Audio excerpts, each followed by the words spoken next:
My name's Taz. I'm the founder of Legis Lab. And the purpose for Legis Lab is to support aspiring barristers on their journey to the bar.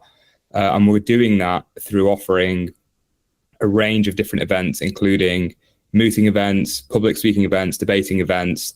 And we also have guest speakers who will be coming to the community on a monthly basis to address very sought after topics that we get from people putting requests through to us about different topics that they think will help them on their journey. So just to give you a taster, we're trying to invite international students to come and give their experiences. We're having people to come over to speak about mental health awareness, speaking about family pupilages, civil pupilages, criminal pupilages, everything we can get our hands on. We're going to try and do our best to ensure that we build a community with all the resources and information that's going to help you on your journey to the bar. And with that said, I'm going to pass over to Nora and the rest of the team to introduce themselves. Hi everyone, I'm Nora. I'm currently working as a county court advocate, and I've done various mooting competitions in the past, and I'm really looking forward to the events that are going to be following after this one. So I'll pass on now to my colleague Charlie, who will introduce herself. Hi everyone.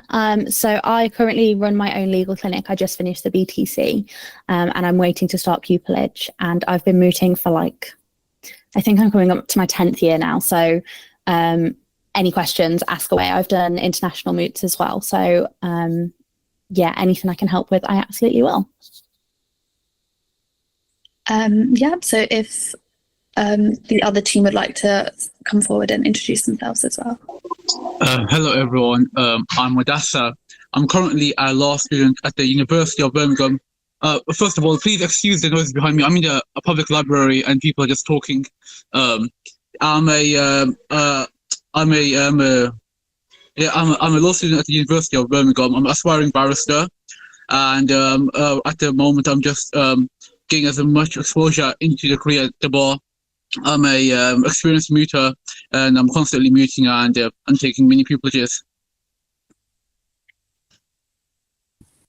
Hi everybody, my name is Jyoti. So I'm currently taking the BPC at the University of Law in Birmingham. Currently midway, so I've got half a journey left. I'm doing that as an LLM, so that's why it's a little bit more lengthy. I've done a few moots now. I've had a bit of an experience, made it through a few rounds as well, and also got to the Supreme Court in one of them.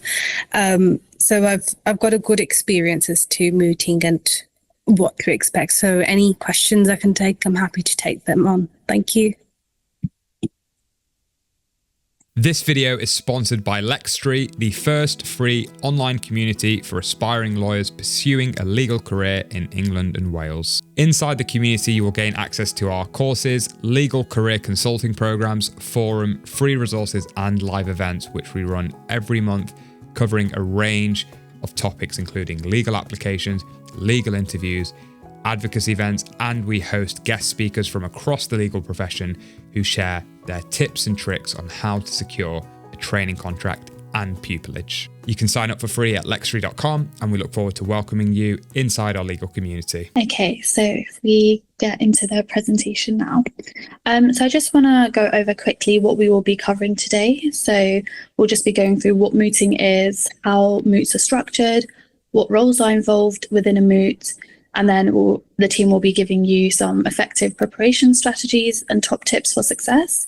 And then we'll open the floor to your questions in a Q&A session. Okay, so what is mooting? Mooting is a simulated court proceeding in which law students argue hypothetical legal cases for practice. So this will involve presenting legal arguments to a judge or a panel of judges. They're normally played by someone who's an experienced lawyer or an academic. It's the best way to get experience of what being in court would be like. And why is it important?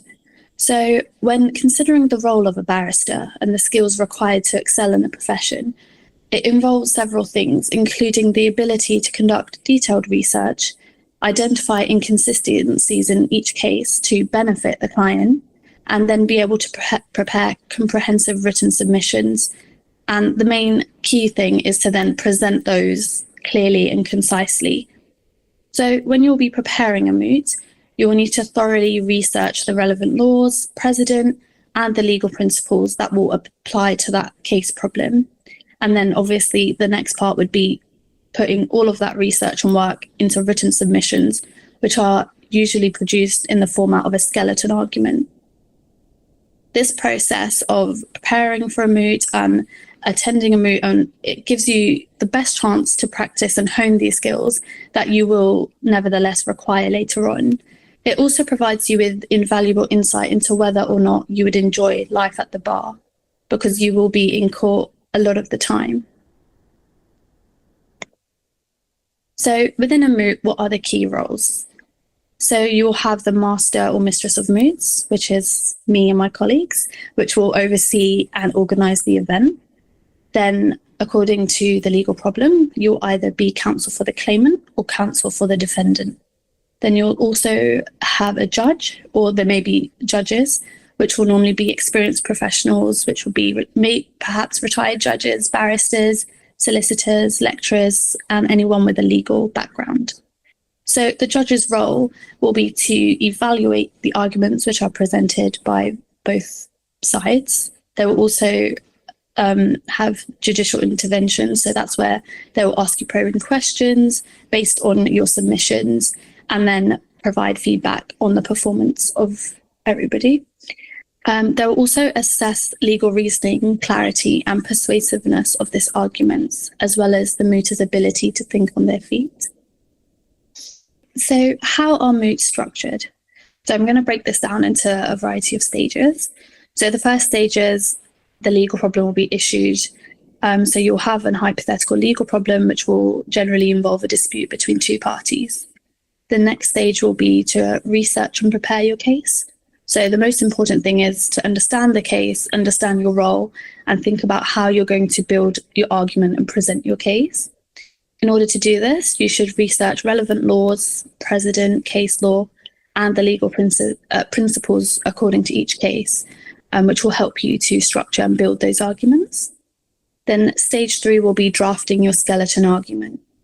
So some competitions require written briefs outlining the arguments for each side, and this is in the form of a skeleton argument. Even if a moot doesn't require you to produce a written brief, it's good practice to get into to make one anyway, because this is something which will help with your drafting, and it just lays out your argument in a clear and concise manner. So a skeleton just outlines the case, the law relied on, and the main arguments. Stage 4 is the most fun stage, so it's the oral arguments. This is where you put forward your submissions and argue your case. Stage 5 is judgment and feedback. The judges will deliver a verdict based on the quality of your arguments, advocacy, presentation, and the legal knowledge contained within.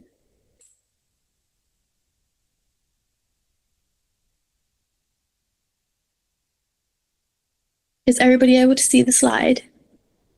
It's effective preparation strategies. Yeah. Thank you. So the biggest thing is to prepare effectively. And I think we all hear that term a lot, but it's good to know how to effectively prepare. So the first thing I'd say is to dedicate some reading time to just understand the moot problem. So instead of just going straight into it, I think it's really important to just spend some time understanding and analysing the moot problem. And then you can just take a highlighter and highlight and identify what are the key issues within that case. And it's also a good practice to identify the strengths and weaknesses within your case. This will help you, as the other side will definitely use the weaknesses in your side of the case to their advantage. Then the third thing would be to just research. So this is where you, again, just identify relevant statutes, case law, and just see what are the relevant legal principles. The fourth thing would be to just develop your arguments. I think the best way to do this is to imagine that you're really trying to persuade someone to do something. So I'm sure we've all been in a situation where we've had to persuade maybe our parents or our friends to do something. And it's just the same way. You're trying to get the other person to see your side. Obviously, you're bringing in the legal background as well, but it's very important to make sure the way you deliver your arguments is in a persuasive manner. And this can just be done through practicing and things like attending moot competitions. It's also important to practice your oral skills. So you can just do this in the mirror, just rehearse speaking clearly, confidently, and being convincing. And another key thing, something I feel like is very important, is to anticipate questions.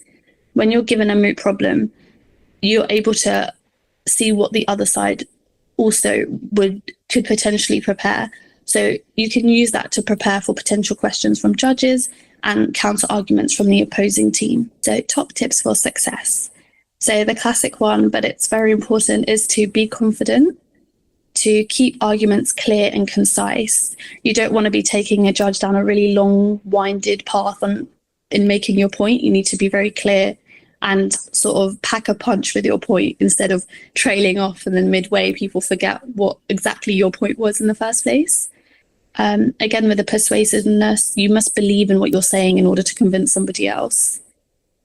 And body language and tone is very important because it can convey a lot. If you can, whether you believe in your client or not, you must show that you do. And it's very obvious if your language is opposing what your sort of body language and tone is saying. And for the last thing, I'd just say enjoy it. Obviously, it is supposed to be fun. So just obviously do the work, but also enjoy the time as well. I'm now going to open the floor up to my other colleagues so they can present their top tips. So Jyoti, would you like to go first? Yes, so a really big top tip of mine is that make sure when you are obviously, you've got a moot question, go through it and really unpick, dissect it in such a way where you're understanding it fully in and out. So you might be able to even find another aspect that will really support and strengthen your argument. That's what you want to do. Essentially, you need to put forth your best and most strongest arguments in a way that it compels the other person, like Nora said. So, it's concise, it's clear, and it's essentially you can follow it through a bit like a story. It's not a case of, a person has to, the audience, I could say, is, thinking twice about it. They can just simply listen to what you're saying and accept it as that is the final answer. And I think that's also relates to my point of, being able to deliver it, and Nora's point as well, in a very specific way. Obviously, instead of having something that's really long-winded and you just kind of, it's like a really lengthy trail that, although it can, you might have some really strong arguments within that, it's always better to just keep it as, if you're going to explain it to somebody else you don't know, just have something that, you can have it in just one line sentence and they can understand what you're saying, because that will be something that they can just remember and take upon when they are, when the judges are actually listening to what you're saying and they're making their judgment, then they can just remember it in a couple of words, because that's something also very practical for what it's going to be like when you're a practicing barrister. Thank you. Charlie, do you have any top tips for us? So the first one is to know the case. So sometimes knowing that one tiny fact is the difference between you having an answer to a judicial intervention and not. And it's really important to make sure that you know every fact inside out, back to front. If you don't know the law, at least know the facts, at least know how you can apply the question, so that if a judge asks you a question and you have no idea what the legal basis is, you can at least have a good case fact that works for you. And then the second one is just to take your time. I speak a million miles a minute, but it's especially important if you're asked a question to just take a second, think about the question. It always feels really uncomfortable, even for me now. But 3 seconds is not as long as you think it is when someone is waiting for an answer. So do take that time to just pause, think about what's been asked, formulate your argument before you start speaking, and it will make it run so much smoother. Thank you. And Mudassar, do you have any other top tips? Yes, I do. My top tip is to understand the law. I've come across very competent oralists, and the one thing that has let them down is that they've made some very strong points, but they were not related to the law in the moot problem. So I would say understand the law. If you understand the law, you could bring up good relevant authorities which will back up your initial arguments and make your whole moot stronger. So that's what I would emphasize on. I know when we get a moot, we just want to rush into it, start preparing for it. But if we take like 30 minutes or hour just to like go into law, like look into the law and properly understand the law, it sets the foundation and makes your answer very stronger. Thank you.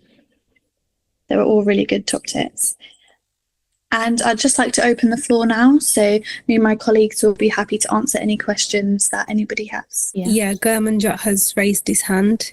You'd like to unmute yourself? Perfect. So my question was, when you do get a moot question, where is the first place you go to look after reading through the question, understanding, getting the parties and the law all in line? Where do you go to actually start your research off? Do you go straight to case law? Do you go start looking through the actual legislation? And where one thing I found quite difficult and takes quite long is when I have a moot question in front of me, actually establishing case law that relates. It takes me quite a long time to kind of go onto the case law archive and start searching keywords and trying to find something that relates or a principle that might be kind of like dug under from years and years of case law. So I just wanted to get advice on that and see what your top tips are for that. In terms of how I would do it, I always identify the key issues and then I'll look for the law first, because to me, if I can find out what the law is regarding that area and then I'm able to look for case law afterwards, I think it's important to know the law first and then look back to your case summary and see what the issues are before I would then sort of looking for case law is probably the third step that I would do. That's how I've personally always done it. Does anybody else have a different way that they've done it, Charlie or Jyoti? I'm signed up to different ones, but things like civil litigation brief, they're really useful. And especially if it's an area of law that you've never had before, just searching one of those to know where to go can be really useful. And I think especially in law, people can really look down on the fact that if you don't know an area of law, like that's terrible. It's not. No one knows all the law. So if you genuinely don't know where to start with something basic. Don't be afraid to go back to basics. And then I tend to do the same. So I will split my paper up into what the claimant says, what the defendant says, work out what legal issues are on both sides and then go from there. And to add on to them points, I would always say to when you are sort of searching out, trying to find out precedent and case law, I always rely on, personally, I rely on Lexis, because if you're just searching up like a few keywords, you'll be surprised at how many cases actually follow from in the search results. So you can find out a lot of answers from there. And I'd say, even if you just don't know and you just need something it's a bit like a Wikipedia in my eyes. So it always gives you something to work from. And then I guess that's the best place to keep moving forwards from. Perfect, thank you. Just one more question. Do you recommend any books that you can kind of use, like Devil's Advocate's kind of something you can learn how to advocate from, but like in regards to mooting, is there anything? I personally haven't sort of read any books, but what I do is sort of go onto YouTube and type in mooting competitions, and I've just seen how other people sort of present their arguments. I think it's quite interesting how much you can actually learn from someone else, just their sort of advocacy style, and you just pick up on various things, and it helps you to deliver your presentation in a more sort of persuasive way. The only other thing I would say is probably like going into court and sitting in a trial or something, because there are some which you can go and just sit in, and then you can see the barristers and how they deliver their arguments, which is also another way in which you can sort of pick up better advocacy skills. Perfect. Thank you. I'd also say as well, just before you go, a book actually that I found that's really helped me personally on the BPC is it's an advocacy book. I'm not sure who it's by, and but I can find it and I can submit the link in the chat. But it's an advocacy book, which is obviously in a green color, and I think that is a really good book to just understand about advocacy and be familiar within that atmosphere, because it all is it's an art that you have to perfect. So I think that's also a really good book just to look at the beginning. Thank you. I think someone has a question in the chat, and how long are you allowed to prepare for a moot? So the moot question will be, so with these mooting events, the moot question will be attached to the advertisement. So there will definitely be significant time for you to be able to prepare. I wouldn't say there's a set time on how long you should take. I think in the beginning it may take you longer. Just depends on that area of law and how familiar you are with it. But I wouldn't say there's sort of like a set time that you would have to in order to prepare. Is there any other questions? I'm just going to have another look in the chat. There was another question about skeleton argument structure and bundles in the chat. Just advice on the skeleton argument structure and the bundles. Yeah. In regards to that, I think Charlie said that we'll work on sort of releasing an example, but it would just sort of be like the basic sort of points I could give. It's normally has, the case summary, just so like it was pointed out earlier, it's very important that you know the case.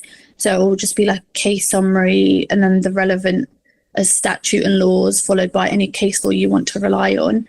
But hopefully at a later date, we can produce an example to give you a bit more clarity. A skeleton is like the launch pad that I use. So for me, I send it through in the way that makes the most logical sense and the strongest arguments. So like you said, you'd start with a case summary and then you'd go, right, this is the case or the law I'm relying on. I'll take you through the whole test. This is why it applies to us. This is how it applies to us. And then if something that applies, you always put in the bottom, like in the alternative, if you don't agree with me on that, this is what also applies. This is why I still win, essentially. Do we have any more questions? Just one from me. Do you consider what your opponent's going to say in your preparation, or what they may say? Yes, I think to be honest, I think it's quite essential, because it will just help you to not sort of be thrown off guard, or the judge could ask you sort of a question in relation to that counter argument. And because you essentially have the same information in a moot that they do, I think it will help you a lot in your presentation of your submissions for you to consider what they could potentially ask. And I think that's why it's so important in that very first stage to identify the weaknesses in your case, because that will give you an idea of what the other side could potentially come back with. I think it's important. Sorry. No, go on. Ahead.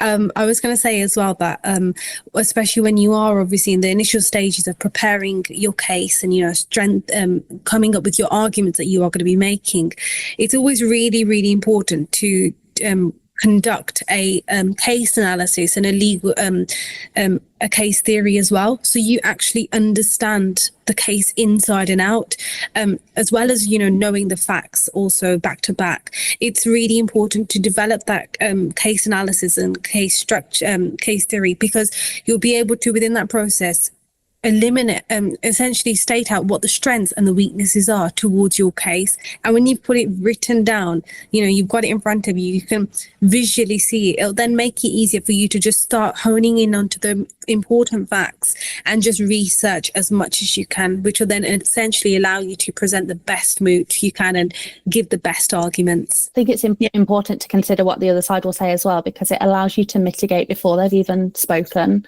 So if you know that they're definitely going to say X, Y, Z, you can put that in your submissions before they even have a chance to say it. And definitely if you speak second, you should rebut what they've said and raise points and argue against them. So, while you do have to do that on the cuff, because that's just part of the job. It's always nice to have parts that you can pre-prepare. Thank you. Sahar has also asked in the chat, do you randomly get allocated the side to advocate for? Yes, I believe it will be a random sort of selection, but hopefully if you attend more than one event, you'll be able to have a chance to experience both sides. Thank you. Is there any final questions? I think one thing I was just going to jump in on and say that always helped me with mooting is when you're preparing, if you have, let's say it's a taught moot, I'd always look at the textbook on the area, on the topic that comes up. And then if you look at the reference section or the footnotes in that section, you normally find the key cases that are related to that area. And 90% of the time you'll find a case that's relevant to the topic that you've got, that's going to help you in your submissions. Thank you. Is there anyone else that would like to ask anything? It's not a question, but I was just going to jump in as well and say, if you genuinely don't know the answer to something, that's okay. It's all about how you say that and then how seamlessly you can go back to your arguments. So if you genuinely don't know, don't try and make something up. Just say, I'm really sorry, I can't assist you with that at this moment, or might have a moment to consider it and come back to it later. But within that, if you do know an answer, it's good practice to answer it immediately, even if you're going to come on to address it later on. Because if someone's asked a question, it means that they think that it's important. So if you can answer a question, answer it straight away. If you can't answer a question, don't panic. Explain politely that you can't answer it and move on. And if an answer does come back to you, don't be afraid to come back to it.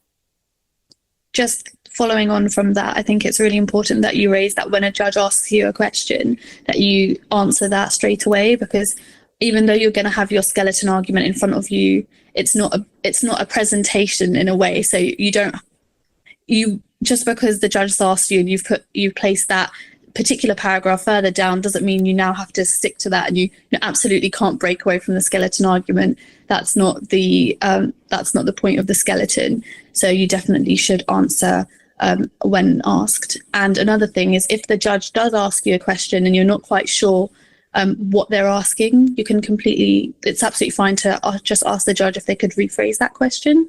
Then that will help to assist you, and it will just be better than saying, you're not sure, even though it's fine if you don't know. But sometimes it can be the way the judge asks something, it's unclear what they're asking. So yeah, I think so. And I'd also add on to that, just always imagine your skeleton argument as literally a skeleton. You in the when obviously the real moot, or the real thing is essentially happening. Imagine that you've got to add the mass to the skeleton. That's what makes a body essentially. So that's what you have to support your argument with, and that's how you will strengthen it for it to actually become persuasive. I think Stella has her hand raised. Are you able to unmute yourself? Hello, sorry, it wouldn't allow me to speak. Sorry, that's my bad. I wanted to say firstly, thank you for this opportunity for us all to understand better from all of your points of view. I wanted to know, not to do with mooting, but if you were going to do another type of introduction to the other modules of the course, such as conference, cross-examination. We don't have that scheduled at the moment, but obviously if that is something that people are wanting to sort of have sessions on, then that could be something that we could potentially look into. We are going to try to have very seasoned barristers come on to give a guest talk on cross-examination, examination chief. So there might not be in the immediate future practical exercises on it. We are going to do our best to get people in practice to come in to share with you the tricks of the trade and what will really help when you're performing these type of exercises. Well, I'd just like to say thank you to everyone who's attended today, and we can't wait to see you at our first Moot next month and at all the other events as well. Thank you so much. Have a lovely evening. Thank you, guys. Thanks, everyone. See you later. Thank you.